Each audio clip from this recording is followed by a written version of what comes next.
Estamos começando a nossa sessão extraordinária. Sejam todos muito bem-vindos. Estamos aqui nos estúdios da ProHub, na PUC, esse lugar maravilhoso para você gravar o seu conteúdo. Sejam muito bem-vindos, obrigado pela presença de todos. Vocês podem ver, estamos aqui com a nossa nova identidade visual. Escola, muito obrigado pela presença, meu parceiro, meu amigo de grandes parcerias. E tenho que dizer que temos uma novidade, né, Escola? Opa!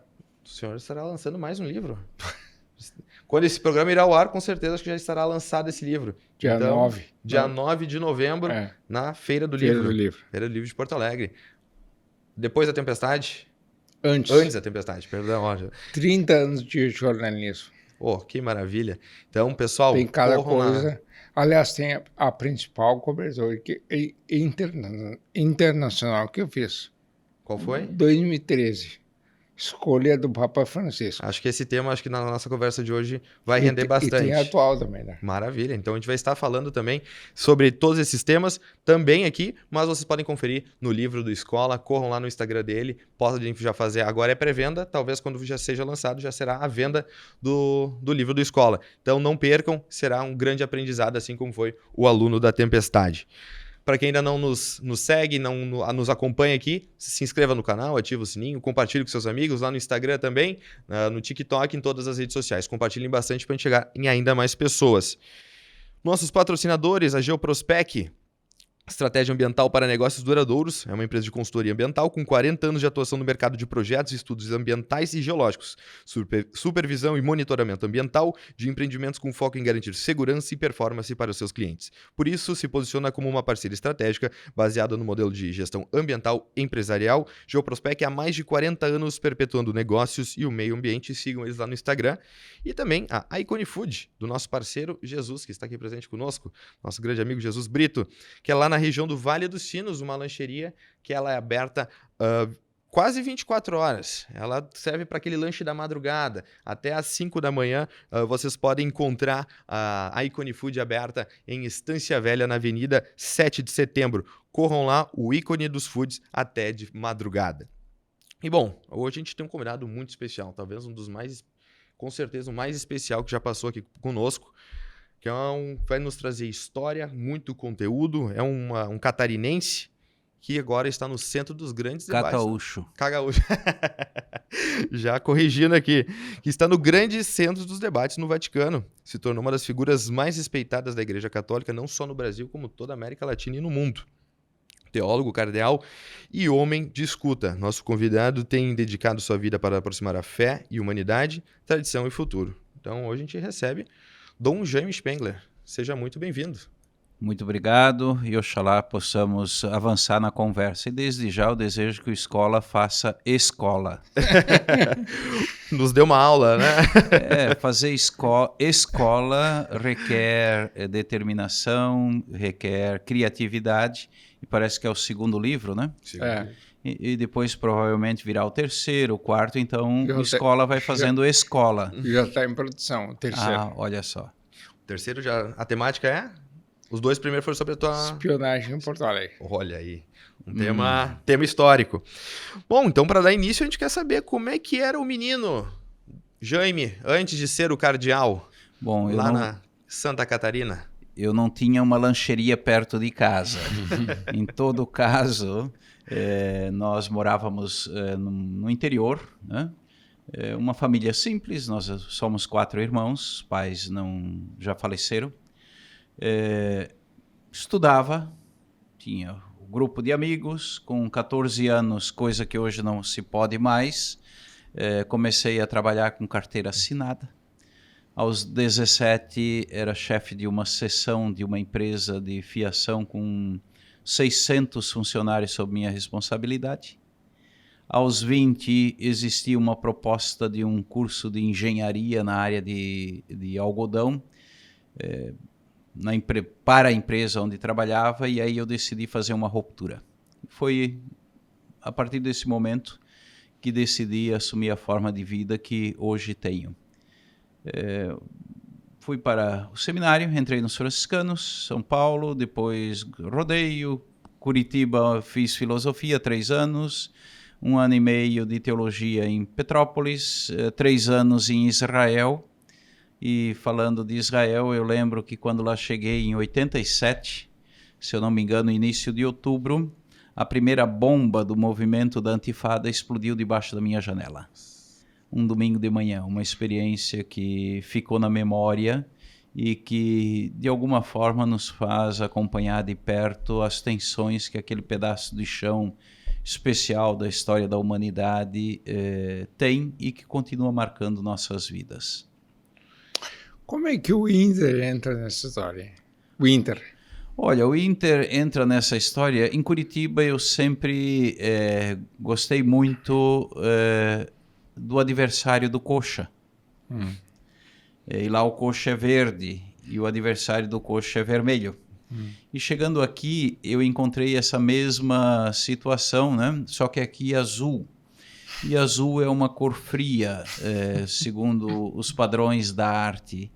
E eu creio que na arte, na vida, nós precisamos de calor. E o vermelho expressa calor. Então, como aqui tudo é marcado por uma bipolaridade, eu diria assim. Uma grenalização. É um termo nosso, né? Chimango, Maragato, Colorado, Grêmio, etc., né? É claro que eu optei pela expressão do calor, né? O vermelho. Mais vibrante. É mais vibrante, é mais vida, é mais paixão.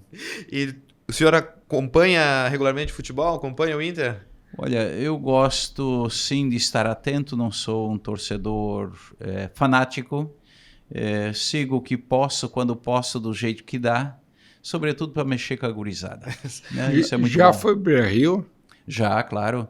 Na reinauguração, por assim dizer, depois da reforma pelo qual passou ali o estádio. Ainda é recente? Sim, o primeiro chute em campo fui eu que dei. Que maravilha. E voltando para o lado, vou voltar um pouco do futebol para o lado religioso, né? Esse processo todo dentro do seminário, sendo ordenado padre, pós-bispo, como é que se passa esse período na tua vida? Bom, por onde foram as paróquias, as cidades e onde esteve? Nós, de alguma forma, sempre cultivamos modelos de vida na nossa história pessoal, né? E nesse itinerário também eu tenho um modelo que continua, de alguma forma, muito presente na memória. Era um alemão que trabalhou no Brasil, que marcou a vida minha pessoal, mas não só. E eu sempre tinha em mente um dia ser como este homem. Bom, na vida propriamente do ministério, eu, de certa forma, nunca pude atuar ou realizar aquilo que foi o sonho inicial. Eu sempre imaginei uma vida simples, num meio, eu diria, mais rural do que urbano, naquilo que talvez nós trazemos como um espaço, uma comunidade tradicional de interior, com várias comunidades, etc. Verdade é que eu nunca tive essa chance. Mesmo no exercício do ministério, numa paróquia propriamente dita, eu trabalhei durante 40 dias. Que foram os 40 dias que antecederam a nomeação para Porto Alegre. No tempo outro, eu sempre trabalhei, seja na formação de candidatos à vida consagrada, ao ministério ordenado, seja no âmbito escolar. Nos últimos 6 anos, antes da nomeação, eu era o vice-presidente de uma mantenedora de uma rede de escolas e universidades. Inclusive, essa rede de escolas tem aqui em Porto Alegre o Sévigné, aqui no centro, né? Eu me recordo muito bem que colaborei na transição da passagem da escola das Irmãs de São José de Chambéry para os franciscanos de Curitiba. Resumindo, na verdade, ao longo da vida, eu nunca atuei realmente aquilo que foi talvez a inspiração originária, mas isso não jamais me tirou o entusiasmo e a convicção em torno daquilo que um dia eu assumi. É verdade que no final de 2010 eu fui surpreendido, realmente fui surpreendido, pela nomeação para vir a Porto Alegre como bispo auxiliar. E aqui existia uma certa tradição de que no Rio Grande gaúchos eram nomeados, né? E eu estou para além do Mampituba, ou estava, né? Era nascido para além do Mampituba. Isso foi uma surpresa. Surpresa maior ainda foi quando, da sucessão do então arcebispo, me veio em 2013 a nomeação para Porto Alegre, né? Esperava outra coisa, realmente, inclusive se falava nas rodas de conversa, né? Mas não aconteceu. Rodas de conversa, fofocas são fofocas e permanecem sempre fofocas e sempre serão fofocas. E uma surpresa maior ainda foi no final de 2024, quando da criação de cardeal. Estava em Roma participando do sínodo, quando num domingo de manhã, ao meio-dia, de repente me chega essa notícia através dos meios de comunicação, porque não fomos informados antes, né, de que havia sido indicado para esta função, eu diria assim, né? E estamos aí. O importante na vida, seja qual seja o caminho de vida que nós abraçamos, é que gostemos do que somos e amemos aquilo que fazemos. Então, não houve convite, só simplesmente foi comunicado disso. Do cardinalato, sim. Quando somos nomeados para o episcopado, sim, há uma nomeação. Sim. Mas para ser cardeal? Não há um convite. Simplesmente divulgaram. Só foi o Papa decidiu, está decidido e pronto. O que o senhor pensou na hora? Olha, eu confesso que quando vi a informação, me deu uma sensação muito estranha. Eu estava num quarto onde estava hospedado em Roma naqueles dias, eu simplesmente fiquei em silêncio. Muitos bateram na porta do quarto onde estava hospedado, o celular disparou, o WhatsApp era uma mensagem depois da outra, não respondi para ninguém, não abri a porta para quem me chamava. Eu disse, meu Deus, mas o que está acontecendo? O que isso significa? Foi uma hora, eu diria assim, de uma profunda solidão e silêncio. Porque por trás, eu diria assim, de uma indicação como esta, existe algo que é maior, talvez, do que aquilo que nós conseguimos imaginar. Hoje, talvez, eu até compreenda melhor, mas naquele momento eu não tinha compreensão, eu diria assim, ampla, do que isso significava. Como é que é a rotina diária de um arcebispo? Olha, eu diria assim, uma vida bastante normal, né? Como de qualquer um, de certa forma. Muito trabalho.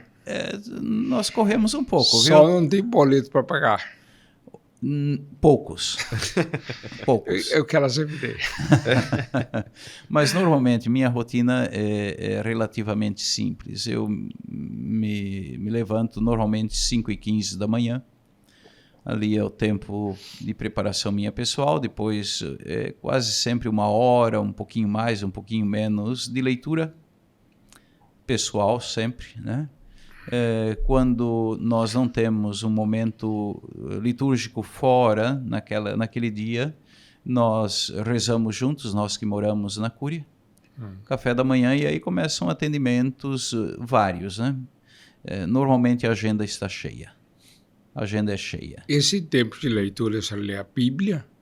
Esse é um propósito que eu fiz, sim, já há bastante tempo, de ler e reler os diversos livros que compõem o texto sagrado. Até porque eu creio piamente que, se quisermos realmente promover a evangelização e promover a vida de nossas comunidades, nós precisamos sempre de novo, isto é, sempre de forma nova, partir e repartir da palavra. Sem a palavra, podemos até ter um belo discurso, podemos promover organização, planejamento, etc., mas sem mordência, eu diria assim. A palavra para nós é fundamental, é básico. Bom. E qual é a maior dificuldade de estar à frente de uma arquidiocese? como Porto Alegre?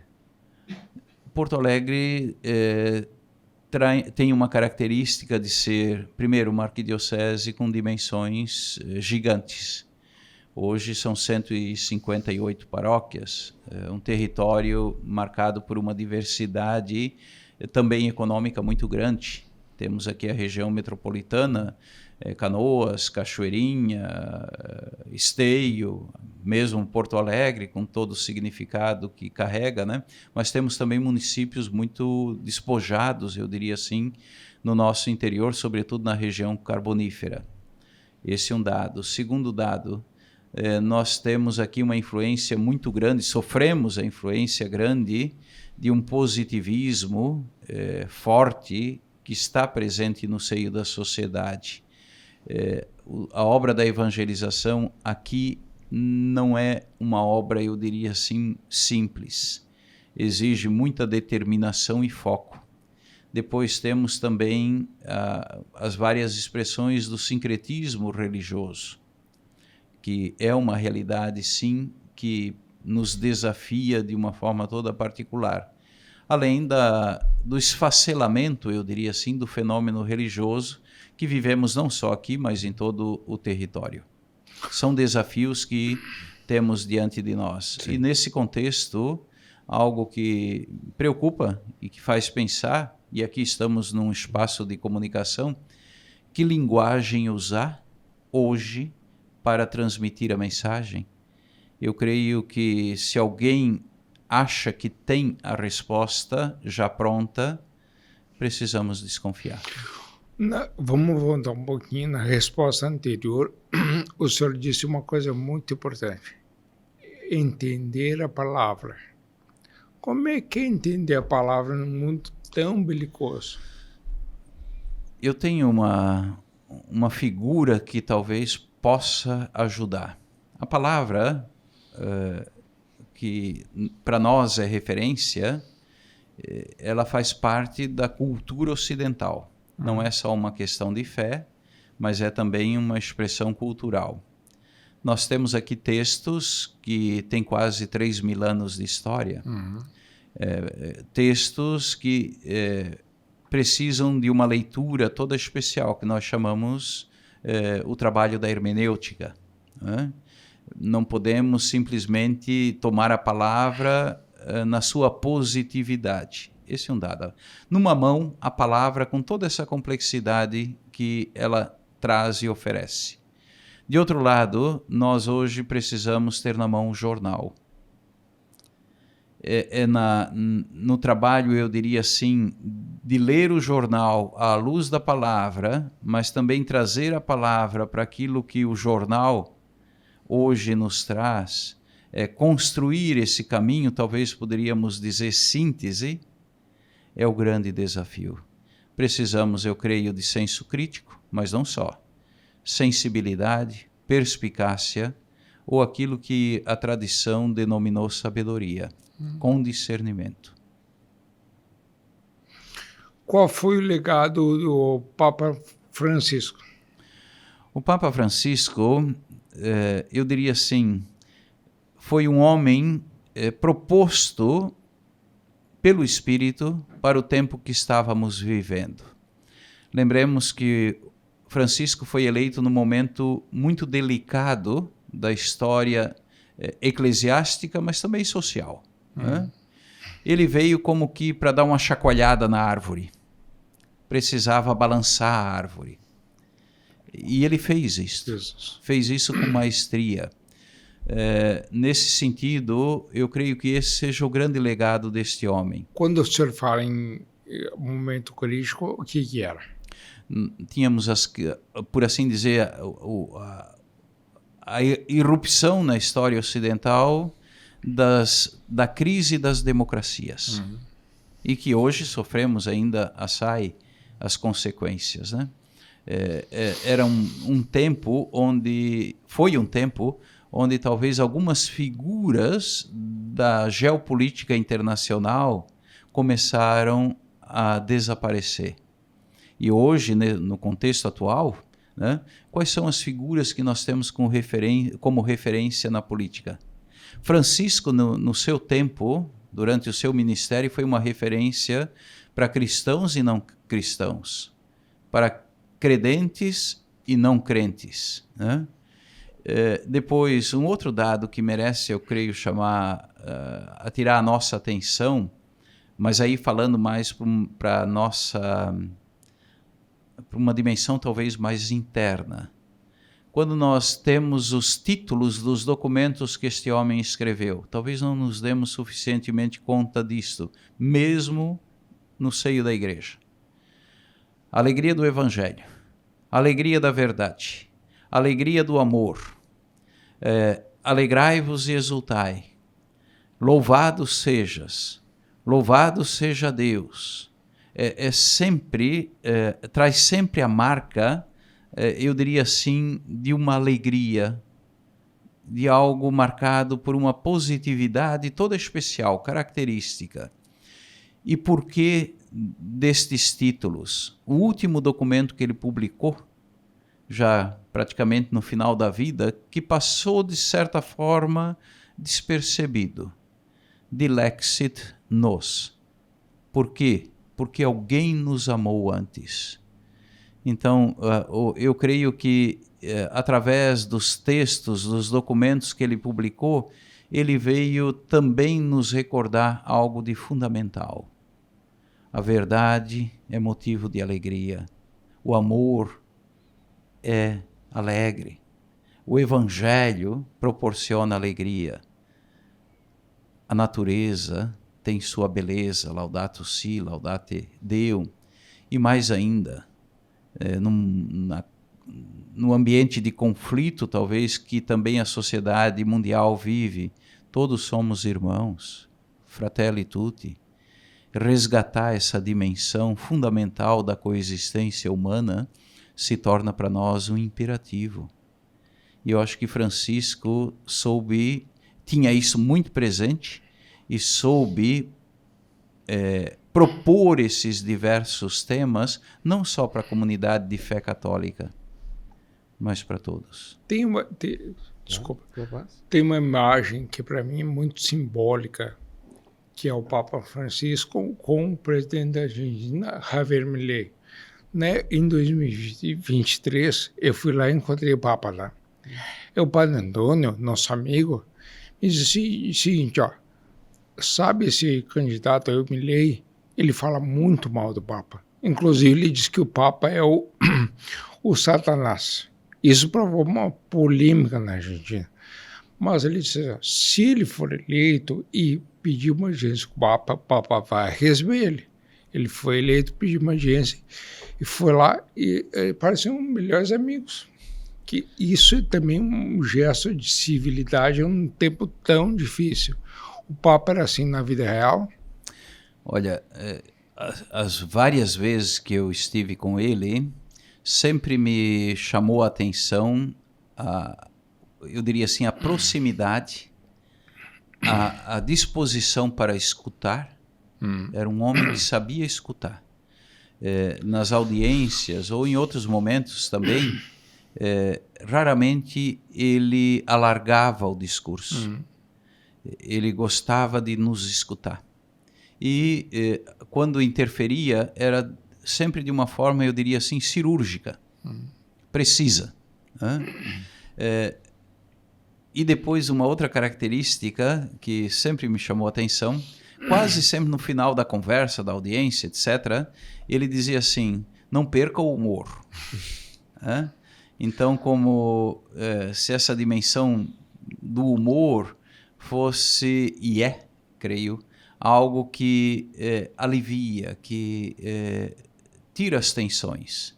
É verdade, sim, que na Argentina, seja como arcebispo, seja depois também em Roma como sucessor de Pedro, ele teve viveu tensões com o regime ou com o governo argentino. Primeiro, nós sabemos um pouco da tradição da Argentina, né? O peronismo, depois os Kirchner, etc. Esse período não foi fácil para ele. Depois ele mesmo viveu toda a tensão quando ainda do regime militar também na Argentina. né? Nós sabemos disso. E claro, quando o atual presidente da Argentina foi eleito, houve manifestações, eu diria, no mínimo deselegantes. Porque como chefe de Estado, de um lado, mas também do outro lado, aquilo que representa o bispo de Roma, não só para o catolicismo, mas é também um chefe de Estado, a forma, talvez, como se manifestou, os termos usados, não foram felizes. Mas aquele encontro ali foi emblemático. Sim. Eu diria foi um momento também de um divisor de águas. E acho que mostra exatamente a característica principal de Francisco, que era ser um homem simples, né, do diálogo, né, e aquilo ali acho que mostra a dualidade, né, e eu acho que a sensibilidade acima de qualquer divergência pessoal está uma união, não só pelo seu povo argentino, mas como povo religioso, como o mundo num todo, né? E depois ele mesmo muitas vezes manifestou qual é a missão da igreja como tal, e dele em primeira pessoa, construir pontes.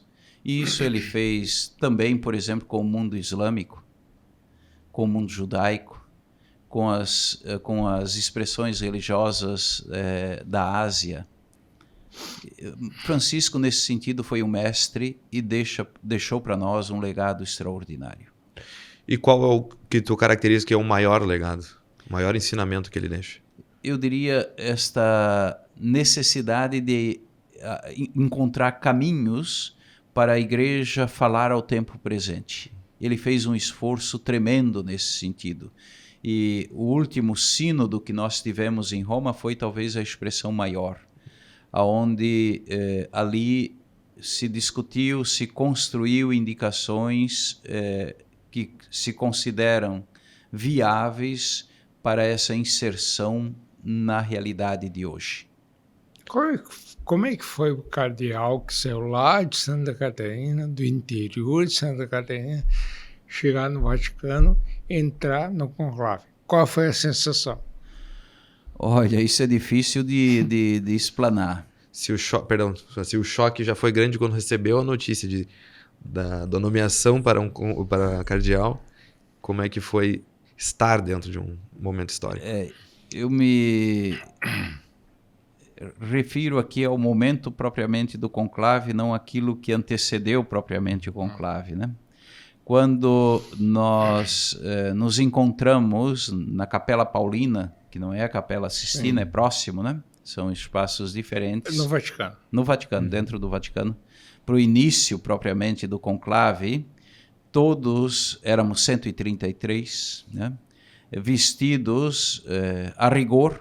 Quando eu digo a rigor, com a veste vermelha, né? Ali me deu, por assim dizer, um clique, que eu não tinha me dado conta antes. A veste vermelha para nós é uma veste litúrgica. Então todo o ambiente, todo o conclave como tal, se dá numa ambiência litúrgica, num momento de oração. Quando nós depois saímos em procissão da Capela Paulina, nos dirigindo para a Capela Sistina, então onde propriamente acontece... Vocês vão a pé? A pé, é perto. São uns 100, 150 metros, talvez não mais do que isto, né? Cantando a ladainha de todos os santos, 133 homens, né? Entrando na capela e dando de frente com o juízo final, eu me perguntei, o que eu estou fazendo aqui? Tremeu ou não tremeu? Os pelos arrepiaram. Eu confesso que foi uma sensação, eu disse, meu Deus. Depois, quando nós nos posicionamos nos lugares que estavam dispostos para cada um ali no interior da capela e cantamos em latim o Veni Creator, aquilo foi emocionante. Foi emocionante.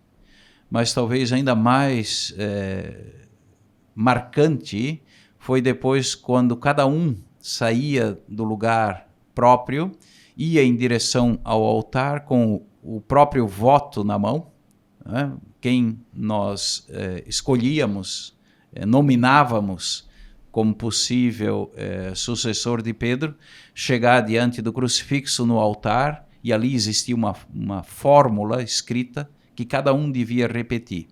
Era em latim. Traduzindo, dizia mais ou menos o seguinte: diante de Deus, eu aponto, indico, escolho quem considero digno para este ministério. Aquilo diante da cruz, com o voto na mão, pensando no que isso significa, não só para a igreja, mas para o mundo, é algo que fica certamente na memória, no coração, para o resto da nossa existência. Eu não vou perguntar o seu voto, porque eu sei que tu eu não vou contar, pode ter certeza que eu não... Já virou fumaça, literalmente. Eu só quero saber por que foi tão rápido. Já estava definido? Essa é uma boa pergunta. Não existia definição.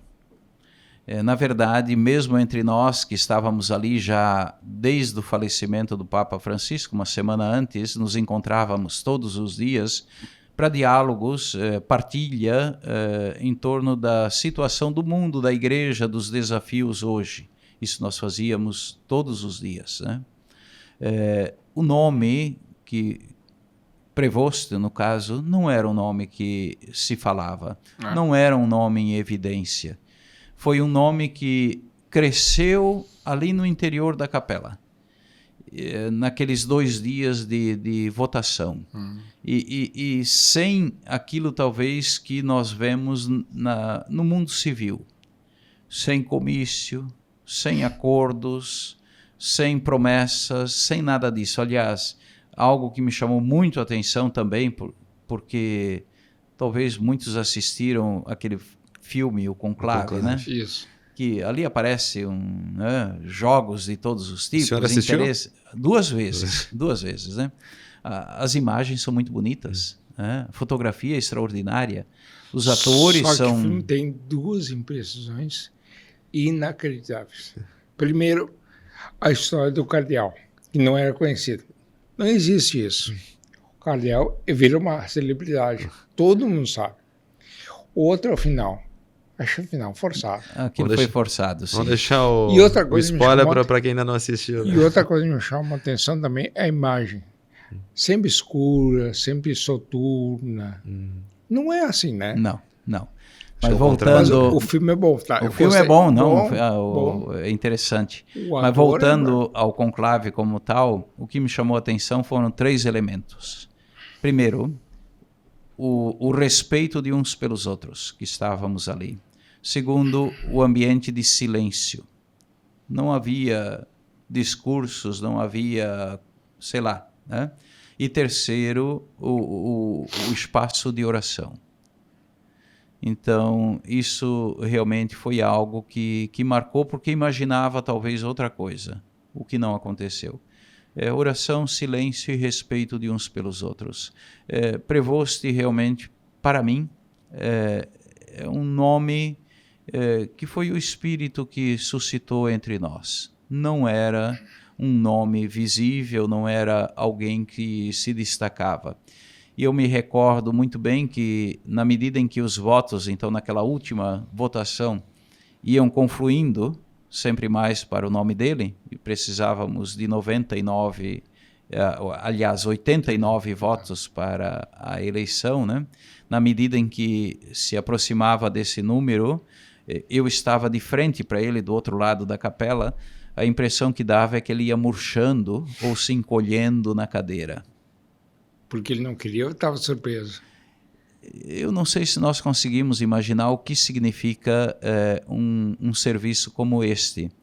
Quando alguém é eleito vereador, prefeito, deputado, presidente, enfim, para um cargo, não sei, da sociedade civil, aquilo tem um prazo. Para nós no Brasil são 4 anos. Você sabe que passa... Lá é 1 hora. Hã? Lá é 1 hora. Entre isso, a fumaça branca e aparecer na sacada da Basílica, 1 hora. E ali é para a vida. Então você imagina uma pessoa nessa situação, ela deixa de se pertencer totalmente. Ela se entrega, se eu posso usar essa expressão, para algo muito maior. Imagina, saiu um livro da escola, está na livraria lá, eu gostaria de ir lá ver, talvez ver o índice, etc. Não dá. Hoje gostaria, talvez, vamos comer uma pizza. não dá. É que a pessoa literalmente não mais se pertence. Ele deixa de responder pelo próprio nome, né? Perde o Prevost para se assumir Ser o Leão, né? Leão 14. Não, e ainda bem que o Leão é manso. Tá, como é que é o momento assim? Escolher não, acordo. E aí? É momento de comemoração ou é um momento segue em silêncio? Nós íamos seguindo, sim, voto por voto, à medida que ia sendo anunciado esses votos, né? Caneta e papel na mão, fazendo o célebre tracinho. Quando deu raiz. quando deu o voto 89, todos explodiram numa salva de palmas. Né? Primeiro sentados, depois todos nos levantamos. E essa salva de palmas se alongou no tempo. Mas a contagem dos votos não havia sido concluída. Quando terminou... Já estava decidido, né? Já estava decidido, mas é obrigatória a contagem de todos os votos. Né? Se continuou a contagem dos votos, quando se encerrou a contagem dos votos, quem estava, ou que tinha a missão de coordenar ali os trabalhos, se levanta, vai ao encontro dele e pergunta: o senhor aceita a eleição? E aí? E ele responde sim. Com que nome deseja a partir de hoje ser chamado? E ele disse Leão. Quando ele disse Leão, todos nós, com os vizinhos que tínhamos ali na capela, um começou a perguntar para o outro: mas Leão? Mas por que isto? E aí também logo surgiu uma conversa dizendo assim: Francisco, uma relação a Francisco de Assis, claro. Leão era o amigo íntimo de Francisco, era o escritor, era aquele que transcrevia aquilo que ele queria. Então é uma continuidade muito próxima do Francisco anterior. Saiu essa conversa, né? Depois, num outro momento, ele mesmo explicou por que escolheu este nome. Por quê? Uma relação com Leão XIII, o Papa do final do século XIX, da era industrial, por assim dizer, sim, da tensão com a questão do trabalho, os trabalhadores, os sindicatos. Recordamos aqui a célebre encíclica, o texto que Leão XIII escreveu, que até hoje continua sendo uma referência para as questões sociais. Rerum novarum, as coisas novas, era uma mudança de época. Hoje, de alguma forma, ele mesmo diz isso, que tem esta relação na escolha do nome, né? E eu creio que hoje também nós estamos numa mudança de época muito rápida e que exige pensar estas situações novas que estão aí diante de todos nós e que nos desafiam a partir de critérios apropriados. Então, cardeal, se o nome do Papa Francisco não estava nas listas de apóstolos e o cardeal Prevost também não estava, a aposta é uma ilusão?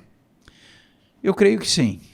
E até diria mais, para mim, eu sempre tive presente que quem conduz a igreja é um outro, não somos nós, né?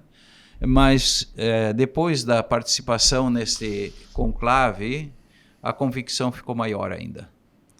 Quem conduz a igreja não somos nós, é um outro.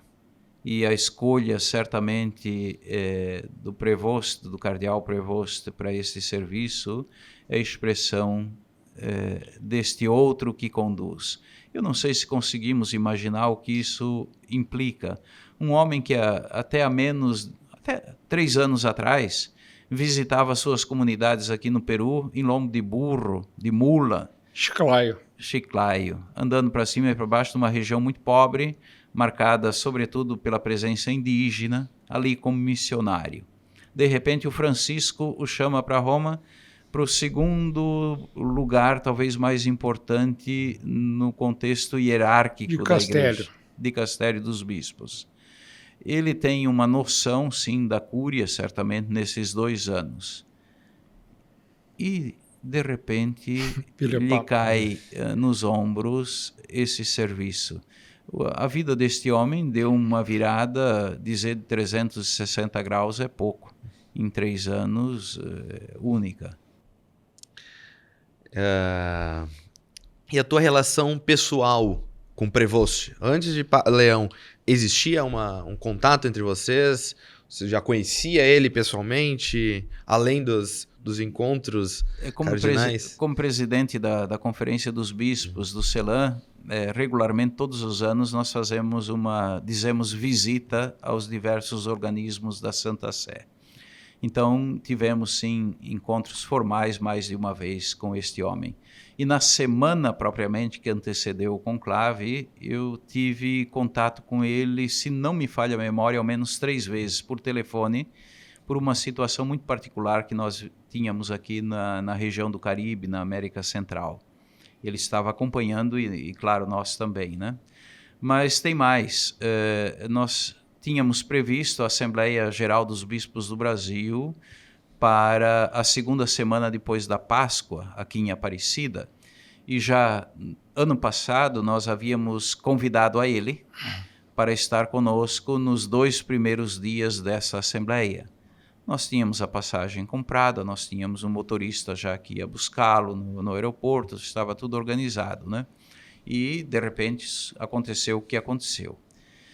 E nesse contexto, ali da eleição, quando depois eu me aproximei para saudá-lo, então, para o abraço dentro da Capela Sistina, eu cheguei para ele e disse assim: Santidade, perdemos o nosso pregador, mas ganhamos o Papa. E ele deu uma risada gostosa. Quando você fala em italiano ou inglês? Não, italiano. Eu não domino inglês e não falo inglês. Entendo algumas coisas, mas não falo. Normalmente, usualmente, ou é o italiano ou é o espanhol. Tá. Ainda voltar um pouquinho para... Ainda tem as curiosidades, né, do conclave, né? E como já dito, não é um momento, ao contrário do que mostra o filme, né? Para quem tem essa curiosidade, quem assistiu, né?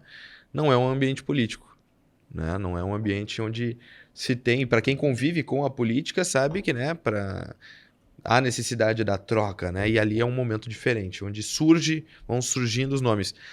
Há momentos informais ao longo do período do conclave, onde vocês têm momentos onde podem conversar sobre outros assuntos que acabam virando a escolha.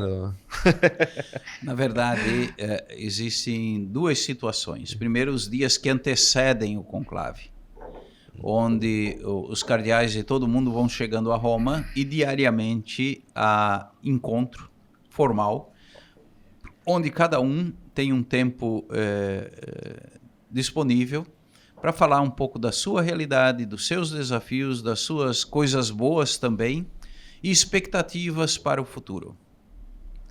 Então foram 9 dias onde nós pudemos ouvir mais de 200, porque o colégio é formado de cerca de 220, se não me engano, cardeais.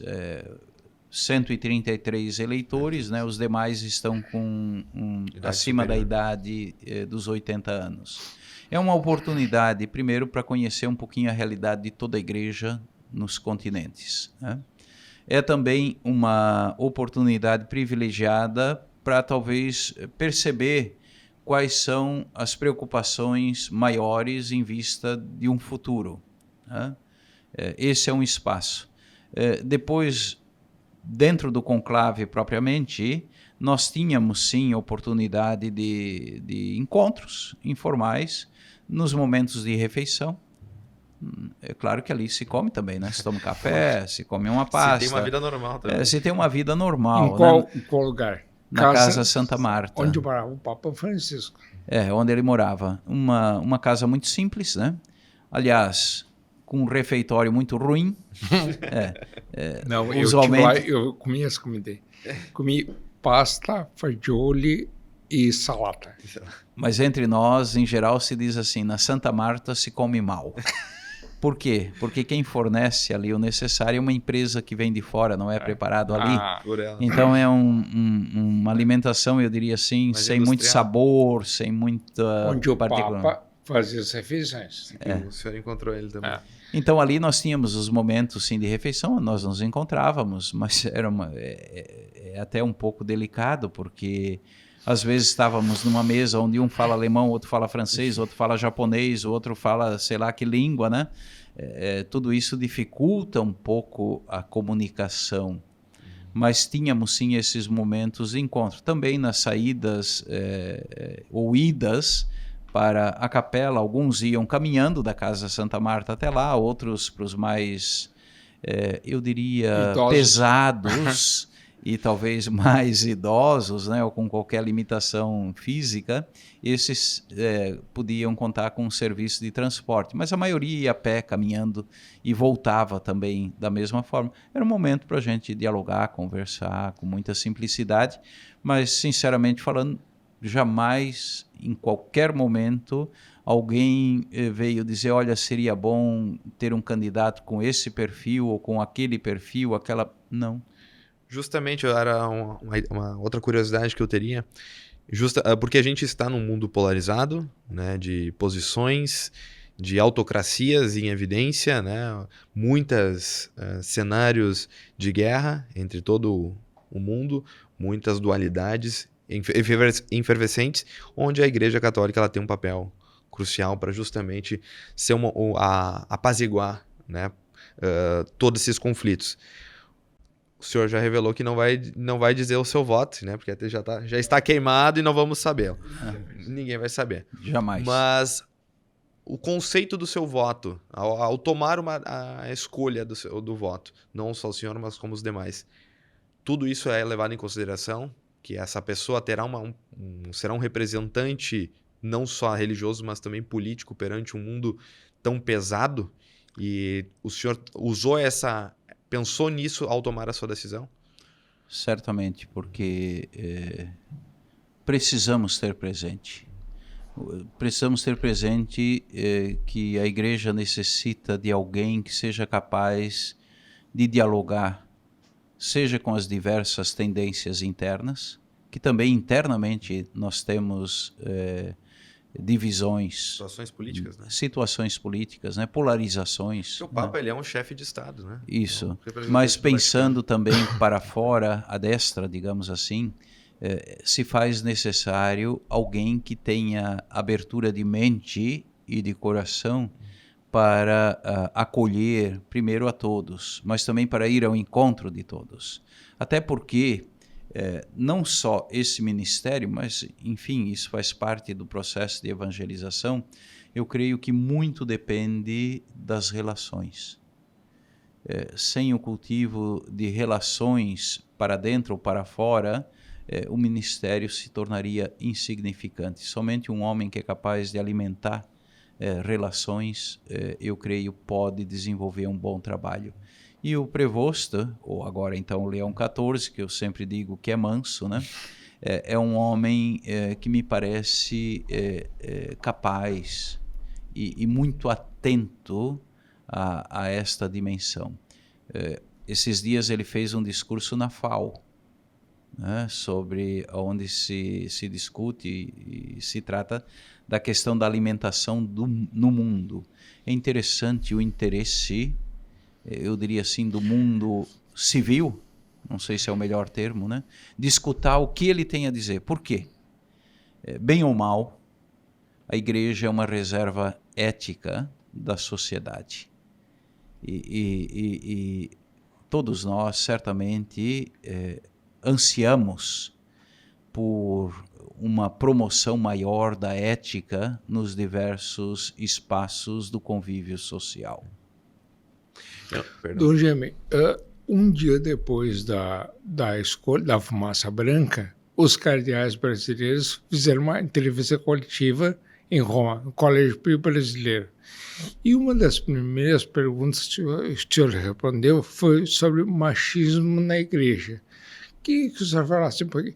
Eu me lembro da frase, o que seria de nós sem as mulheres. Que o senhor falasse um pouquinho sobre isso. E antes, só fazendo um parênteses, antes da gente começar, ele disse que mesmo tendo feito uma escolha, né, pelo lado religioso, é mandado pelas mulheres. Veja só, o que seria da igreja sem a presença das mulheres? Foi a frase que o senhor me disse lá. Exato. Nas nossas coordenações de comunidade, No âmbito da promoção da evangelização, e aqui me refiro sobretudo à questão da catequese nas nossas comunidades, no desenvolvimento dos diversos ministérios no seio das comunidades, são as mulheres, a extra grande maioria, que estão à frente. Mesmo quando nós lemos os relatos da ressurreição de Jesus, as primeiras testemunhas são mulheres. Os homens têm dificuldade de compreender. Parece que existe uma resistência. O senhor achou que chegar um momento vamos ter uma cardeal mulher ou não? Teoricamente falando, seria possível, porque o cardinalato é um título. E, teoricamente, qualquer batizado poderia ser criado cardeal. Agora, é verdade, sim, que, se eu não me engano, João 23, nos anos 60, determinou que o Colégio dos Cardeais seja constituído de bispos. Então, isso para nós hoje é algo decidido. Regra. Né? É regra. Teoricamente falando, poderia ser possível. É claro que no contexto que nós vivemos, eu creio que hoje seria algo muito difícil. E depois, na constituição hierárquica da igreja e na questão ministerial, o ministério ordenado, ele está reservado aos homens. Então, se criaria aqui uma dificuldade grande, né? Agora, realmente eu creio que não só na igreja, na sociedade como tal, nós, ainda que talvez não tematizemos isto, existe um machismo muito grande. As mulheres ainda na sociedade civil têm salários, por exemplo, menores do que os homens em muitas realidades. Nos cargos de direção de empresas, nós vemos poucas mulheres, parece que há uma espécie de desconfiança, etc. Nós temos esse espírito ainda muito presente entre nós. Agora, não podemos jamais também perder a característica do masculino e do feminino. O masculino tem características próprias, o feminino tem um jeito de ser todo próprio que não é nosso dos homens, e nem pode ser. Como dizer, a equiparação sim, mas igualar é outra coisa. O feminino tem sua característica própria, o masculino tem seu jeito próprio de ser. É na diferença, ou a partir das diferenças, que nós podemos promover algo, eu diria, todo próprio. Né? Eliminar as diferenças seria trágico, seria uniformizar. O uniformizar significaria morte. Nas diferenças, ou a partir das diferenças, que podemos construir sínteses. Não sei se me explico suficientemente, né? Então, talvez em alguns espaços aí, marcados por ideologias X ou Y, nós precisaríamos talvez ter uma generosidade de pensamento para abordar talvez essas questões de forma diversa. Mas, repito, o que seria das nossas comunidades, da igreja, sem a presença das mulheres? O Papa Francisco admitia casamento de pessoas do mesmo sexo. O que o senhor acha disso? Esse é um âmbito delicado, né? Porque toca um aspecto muito sensível do humano. Primeiro, eu sempre digo assim, há pessoas que a natureza fez assim. Há outras pessoas que a cultura fez assim. E há outras pessoas que optam por esse modo de vida. Que duas pessoas do mesmo sexo optem por viver juntos é uma opção pessoal. E eu creio que, como tal, devem ser respeitadas. Por quê? São pessoas, são seres humanos. E todo ser humano, para além da sua opção política, religiosa ou sexual, seja lá o que for, ela merece e necessita de respeito. Então, nesse sentido, é uma opção, né? E nós precisamos e devemos respeitar. Quanto à questão da convivência, é uma escolha também pessoal de cada um. Agora, é uma união de duas pessoas. Para nós, enquanto comunidade de fé, uma coisa é o matrimônio, o sacramento do matrimônio. O sacramento do matrimônio para nós é a união de um homem e de uma mulher, e sempre vai ser assim. Agora, a união de duas pessoas do mesmo sexo é uma opção pessoal, e como opção pessoal, eu diria o respeito. Tá, de novo, vai chegar o momento que duas pessoas do mesmo sexo vão poder casar na igreja? Não creio, porque, como eu dizia para nós, o casamento, aquilo que nós dizemos sacramento, é o matrimônio. Na sociedade civil se usa casar. Nós, na igreja, dizemos celebração do matrimônio. E o matrimônio como tal, isso é uma expressão da moral e da fé católica, né? É a união entre um homem e uma mulher. Nesse sentido, abençoar as pessoas, sim. Mas celebrar o sacramento certamente não será possível. Bom, a gente está num mundo globalizado, a gente está num mundo onde está em constante mudança, e a aproximação dos jovens da igreja, creio que seja uma dificuldade nos dias atuais, né? E recentemente tivemos também a canonização, né, de Carlos Acutis, né, um santo do novo milênio, né? Como é que o senhor enxerga todo esse processo que a igreja vem se atualizando, vem passando, e quais as dificuldades de estar próximo das pessoas numa era do Instagram, do WhatsApp, né? A gente sabe que, pelo visto, o senhor usa o WhatsApp, por óbvio, né? Creio, não sei se o Santo Padre, né, Santo Papa, também utiliza o WhatsApp. Vocês têm grupo de WhatsApp? Não sei. Mas como essa modernização é trazida para dentro da igreja? Primeiro, como jornalista, eu vou te contar uma situação que me passou, que eu vivi na sala de imprensa do Vaticano. Numa entrevista coletiva, eu estava na mesa central e uma jornalista americana me colocou uma questão delicada. E eu disse, ai. Eu disse, olha, antes de responder a sua pergunta, eu gostaria de dizer que na sociedade existem 3 categorias de profissionais com os quais a gente deve ter atenção. Primeiro é pedreiro, segundo é dentista e terceiro é jornalista. Quem estava do meu lado perguntou, mas o que tem uma coisa a ver com a outra? Eu disse, espera, muito simples. Pedreiro, você sabe quando começa a obra, não sabe quando termina. Dentista, você começa o tratamento, mas não sabe quanto vai custar, né? Ainda que tenha orçamento. E aí o outro perguntou, e jornalista? Jornalista sempre te coloca uma casca de banana no caminho, né? Mas, e depois aí eu pude responder para aquela jornalista o que eu queria um pouco mais. Qual era a pergunta dela? Deixa para lá, viu? Mas voltando à tua questão, aqui retomamos talvez um ponto que já sinalizamos no início. Eu creio que o grande desafio para nós na transmissão da mensagem hoje é a linguagem. Com que linguagem transmitir a mensagem? Nós temos um patrimônio extraordinário, uma riqueza única, mas construída ao longo de 2 milênios de história, com uma linguagem característica de cada tempo da história. E essa linguagem, ela não pode ser simplesmente retransmitida.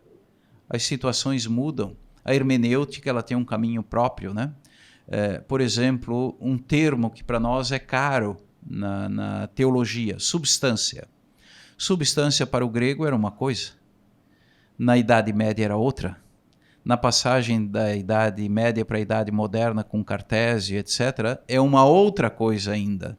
E não sei se hoje já não significa também não teria um quarto significado. Então, como usar a conceitualização que marca a história da teologia, etc., ao longo desses 2.000 anos de história, uma linguagem adequada ao jovem de hoje. Você citou Carlos Acutis. Eu citaria também Pier Giorgio Frassati, que foi outro jovem também canonizado no mesmo dia. E aqui no Brasil nós estamos preparando também a beatificação de um jovem médico, no Rio. Um médico extraordinário que morreu surfando no mar. Uma onda lhe quebrou, né? E ele veio a falecer. E era um jovem que estava nos prontos-socorros, sempre disponível nas madrugadas, sem distinções de pessoas. Por que eu digo isto?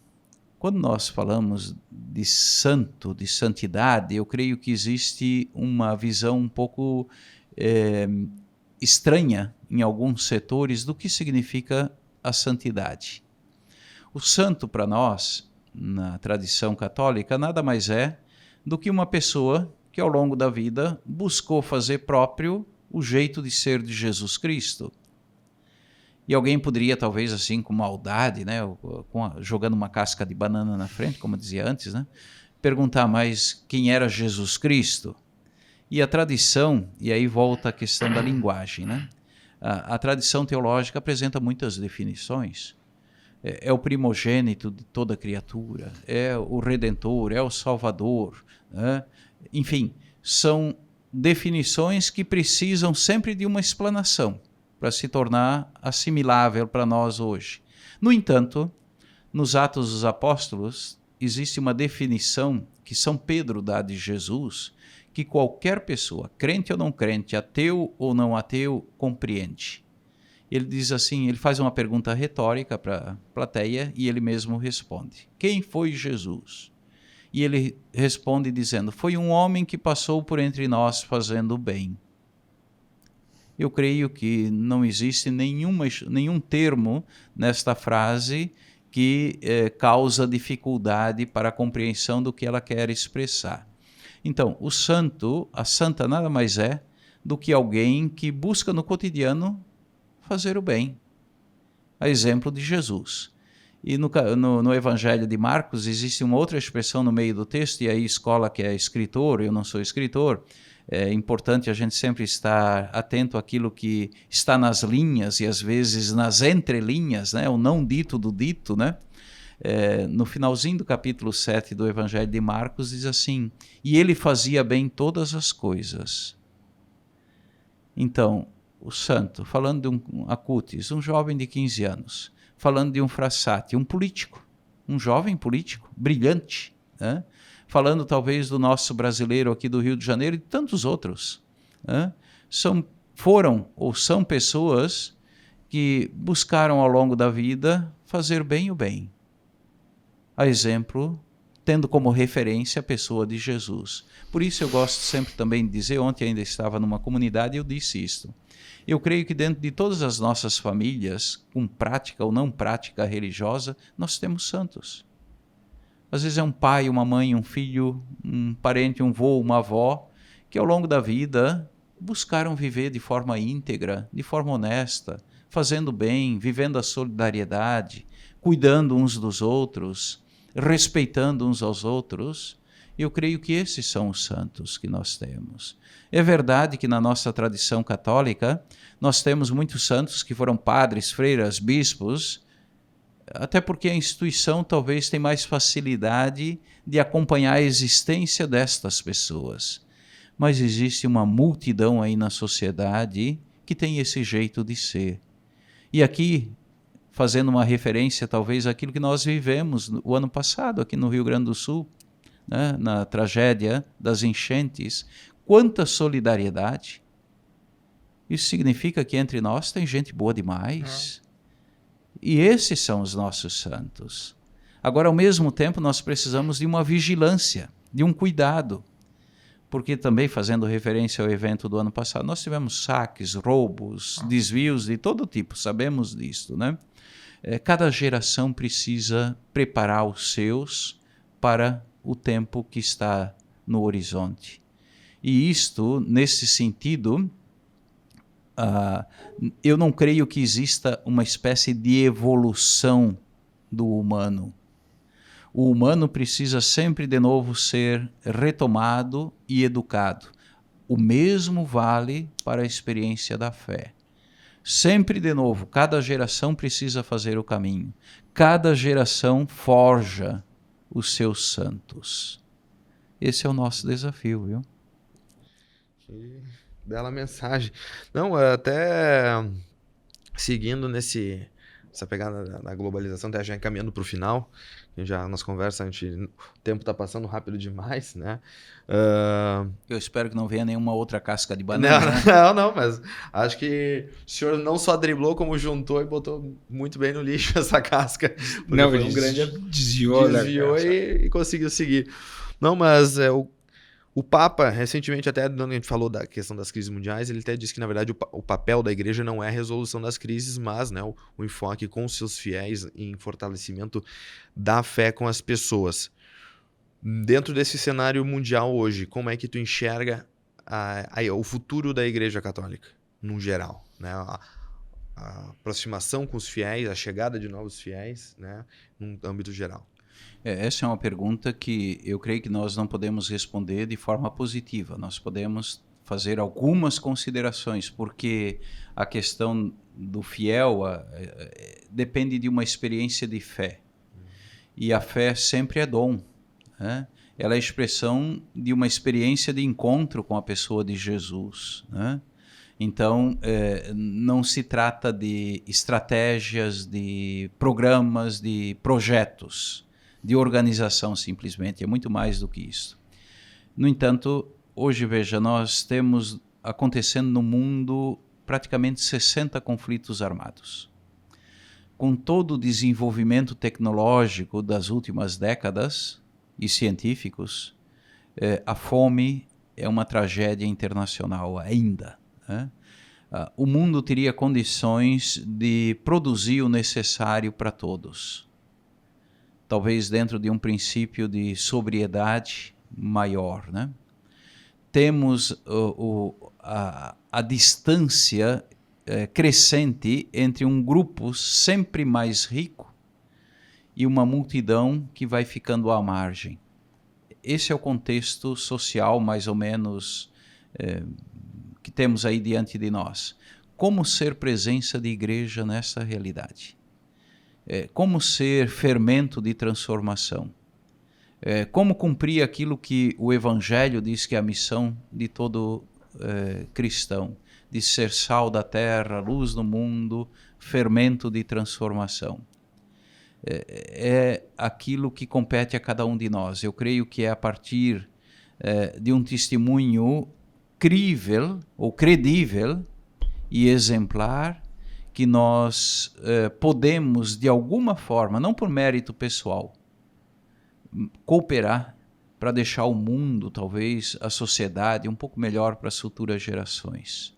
Somente a partir de um critério, eu diria, talvez ético e de fé, podemos realmente cumprir essa missão própria. Sem isto, e aqui existe um ditado do povo, sobretudo dos colonos, dos agricultores, que eu creio aponta nessa direção. Diz assim: saco vazio não para em pé. Né? E é verdade. Se não existe, se não trazemos no bojo da nossa história pessoal, mas também da nossa história social, né? e comunitária, elementos que nos deem sustento para o nosso viver, o nosso conviver e o nosso agir em sociedade, a construção do novo que almejamos se torna muito difícil. A fé é para nós uma âncora, é um amparo. A ética, que a partir da experiência religiosa também nos ajuda, são elementos que não podemos descuidar.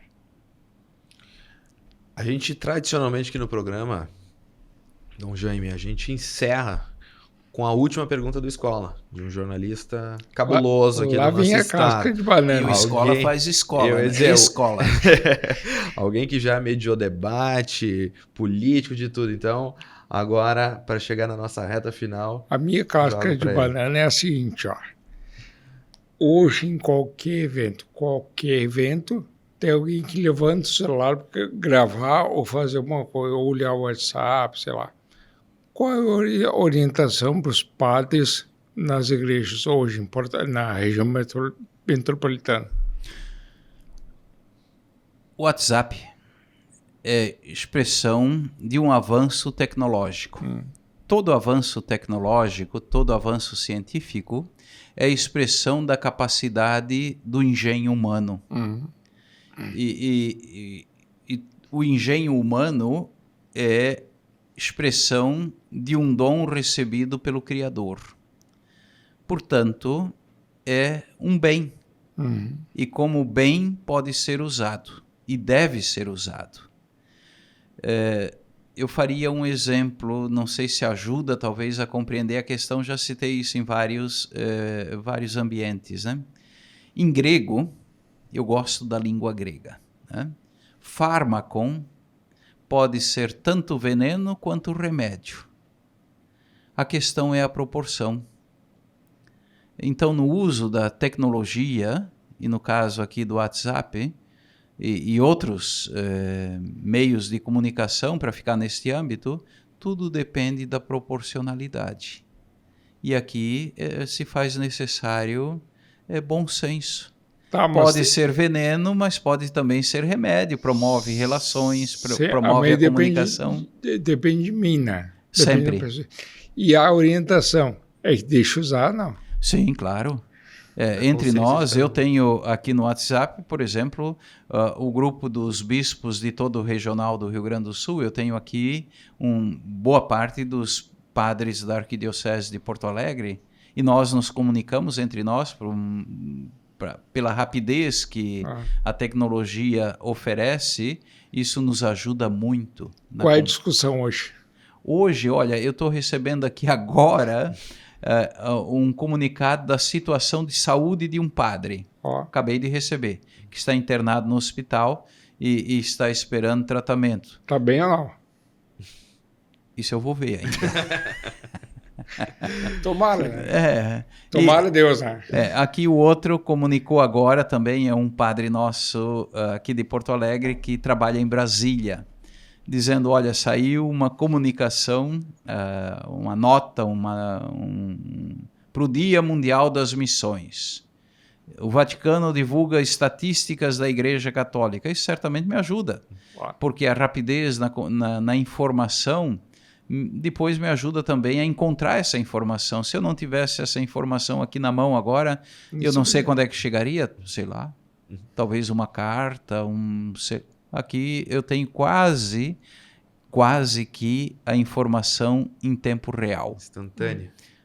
Ao mesmo tempo, isso nos desafia também, né? Eu recordo um volumezinho de um pensador alemão, que na verdade é de origem asiática, mas que está sendo divulgado aqui no Brasil. Ele fala da sociedade da infocracia. Nós vivemos num mundo onde a informação é tão rápida que temos até dificuldade, às vezes, de assimilar todas as informações, né? E isso leva a um cansaço. Esse mesmo autor fala da sociedade do cansaço. Então, é esse o caminho que nós temos diante de nós, essa sociedade na qual nós estamos inseridos, oferece milhões de oportunidades e, ao mesmo tempo, requer sensibilidade e bom senso. Bom, foi, acho que, um agradecimento muito grande. Às vezes tem alguns convites para participar de podcast também nesse WhatsApp aí, que a gente incomoda um pouco. Mas, Dom Jaime, muito obrigado por estar conosco. Foi uma grande aula, foi um aprendizado muito grande. Obrigado por dedicar um pouco o seu tempo aqui para nos ensinar, né, a nós, a quem estará nos acompanhando. Foi realmente uma oportunidade muito grande de saber um pouco do dia a dia, das missões, dos relatos, né, da nossa Igreja Católica. Então, muito obrigado. sabe que aqui é a sua casa. Quem ensina é a escola, né? Nós compartilhamos conhecimento, talvez, certeza. né? Essa é a nossa missão. Com certeza. Bom trabalho. Muito, muito obrigado. Ficamos muito felizes em recebê-los aqui. Escola, mais uma vez, Valeu. muito obrigado pela parceria.